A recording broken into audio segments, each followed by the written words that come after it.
Jamie Long is the DFL endorsed candidate running for 61B, and he's kind enough to join us today to talk about his campaign. Hi, Jamie. Hey, Matt. Thanks so much for having me. My pleasure. Thank you very much for running, because once again, this is a seat that's had a long tradition of proud Democratic representation. Tell everyone a little bit about who exactly is Jamie Long. Sure, absolutely. So I'm an organizer. I've been an advocate and in public service for my career, and spent the last 7 years working for Congressman Keith Ellison. I'm his deputy chief of staff now, and before that was in criminal justice and environmental advocacy and fighting the good fight to try to advance those issues. What made you make the decision and say, you know what, it's time for me to actually try to hold a seat? Well, I've been working in the federal government for the last decade, most of that here in Minnesota, running Keith's local office here in Minneapolis. As I'm sure your listeners can appreciate, the federal government's been a pretty frustrating place to be for the last many years. We've had a Republican-controlled Congress for some time, and so even though we've been able to make some progress, I think that the state government is really where a lot of the ability to help people on the ground and make real change in people's lives is happening these days, and so that's really what excited me. And Paul Thiessen's been an amazing representative for Minnesota State House, but when he decided to step down, I felt like I might be able to make a difference here in my state. Well, and it is an open seat. Let's talk about the district here. Of course, you are in the Minneapolis proper here, really the very southwestern side of the city, right? Yep, that's right. So the district is the far southwest corner of Minneapolis. So it's got part of the south part of the town, and then goes all the way down to Richfield for the southern border, Edina border on the west, and goes over to Chicago Avenue on the east. So it's a great district, really a lot of fun neighborhoods, mix of folks in apartments, single-family homes, and a lot of really active folks, a lot of Democrats in the district. There are a lot of Democrats in the district. We don't take any race for granted by any means, but it is a fairly Democratic area.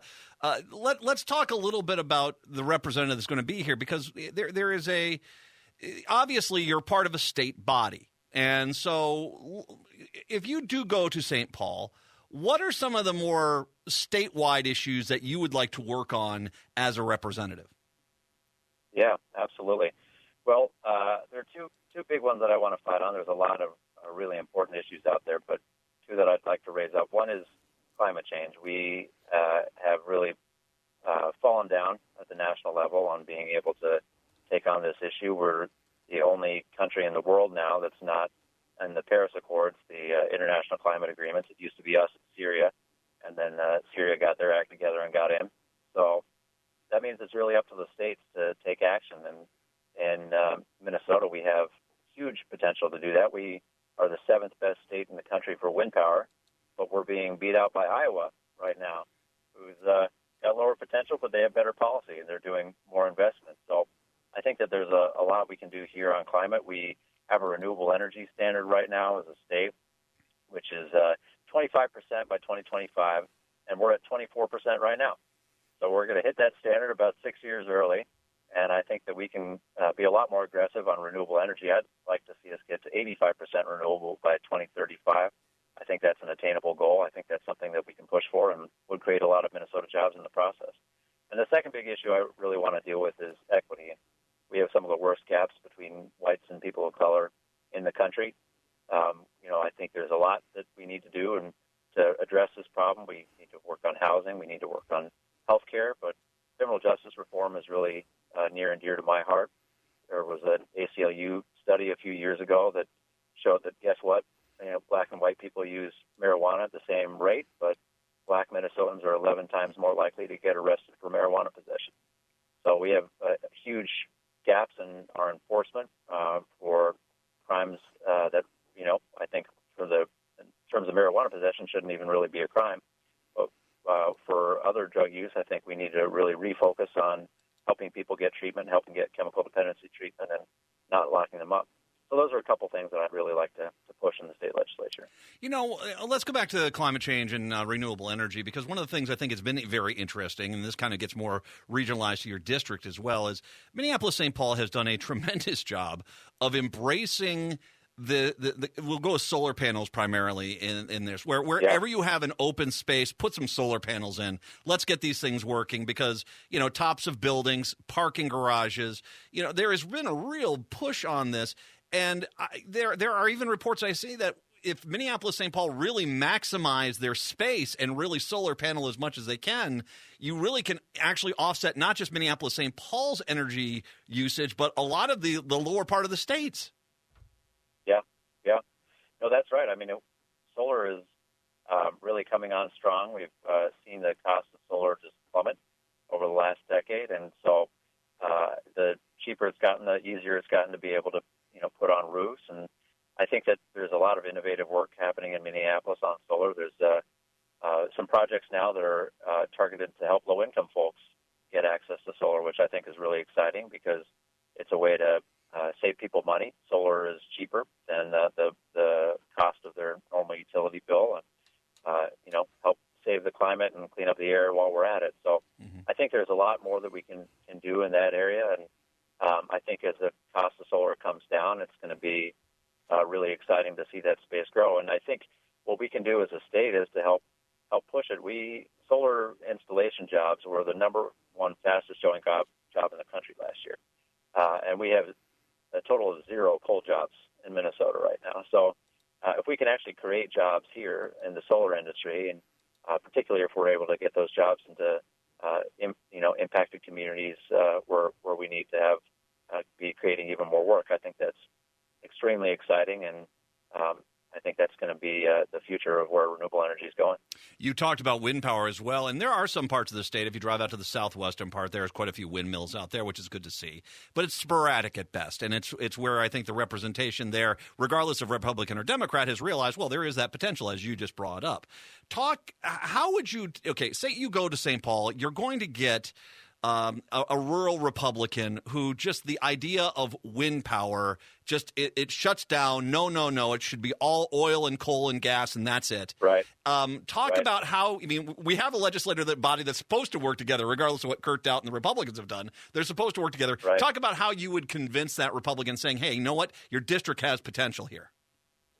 Right. Absolutely. Well, I think there's a couple of things to point out. I mean, there's some people who are going to be ideological, and you can't get to them. But I think anybody who has a thread of common sense will see a couple of things. One is that if you're talking about greater Minnesota, especially southwest, but lots of parts of western and even northern Minnesota, the wind potential is huge.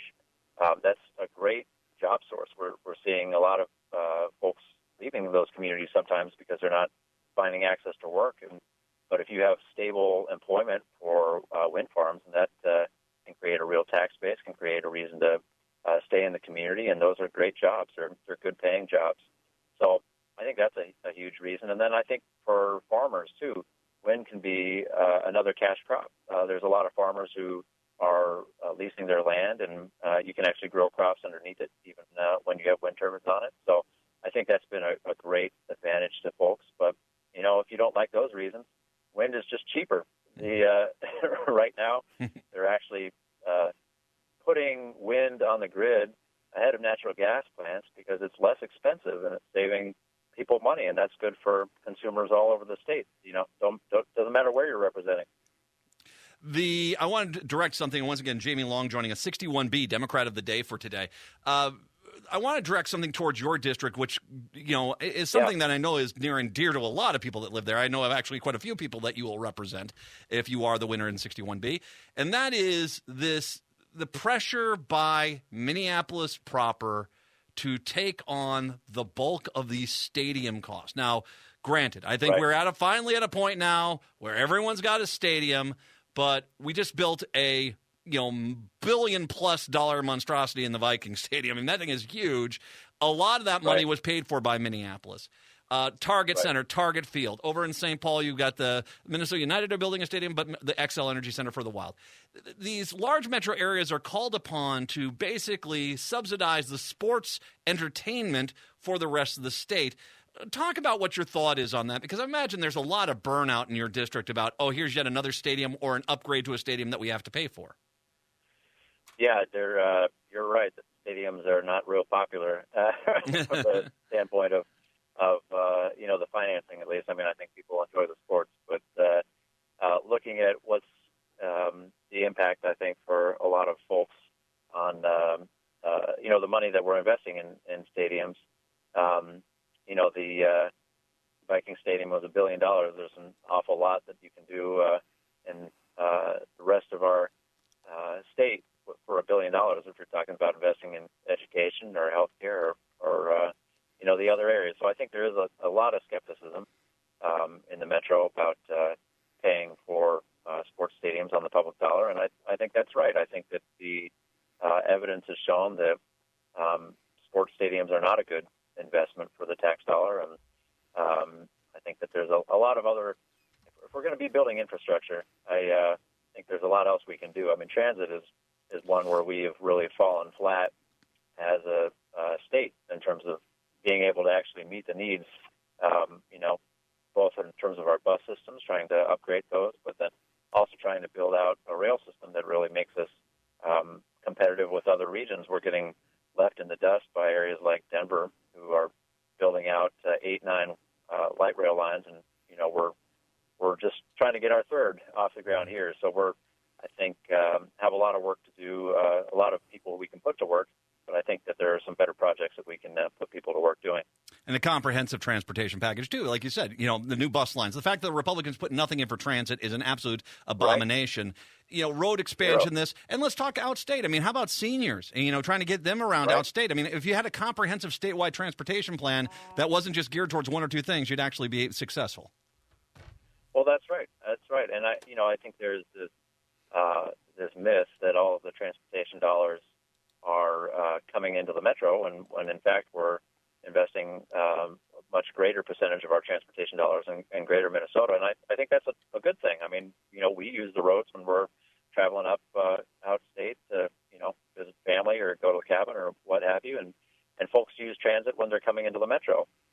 So I think that we really need to be looking at a statewide system. And to your point, there's a lot of transit users who are outside of the metro, whether it's seniors who need rides or students who need rides. We have some rural transit options that are really important to a lot of folks around the state. And so I think that those are things we need to talk about more and try to break through this real myth that folks have created around transit that led to literally $0 being invested in the bonding package, which is really outrageous.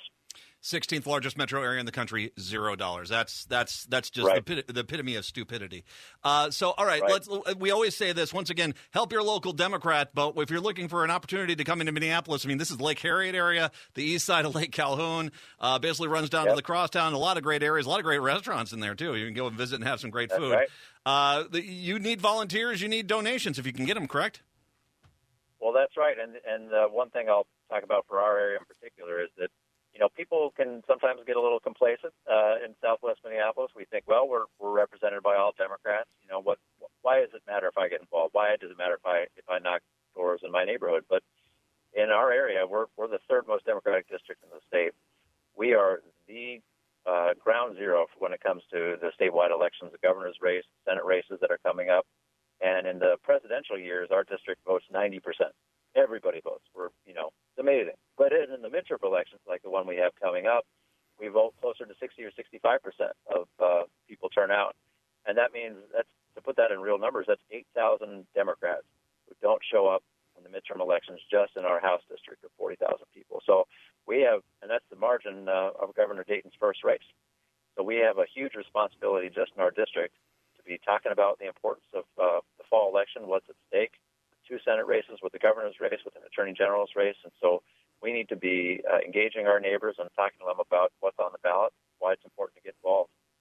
And JamieLong.com, Jamie Long, JamieLong.com is where you can find information on your campaign, correct? That's right. All right. Jamie Long, 61B. Jamie, I really appreciate the time. All my best, and once again, I really am glad you're running there. Paul Thiessen has been such a great representative, and look at it; it's a springboard to the Supreme Court at this point. So, 61B is a great district. Yeah. Thanks, Jamie. Right. I appreciate it. Thanks so much for having me on. My pleasure. Take care.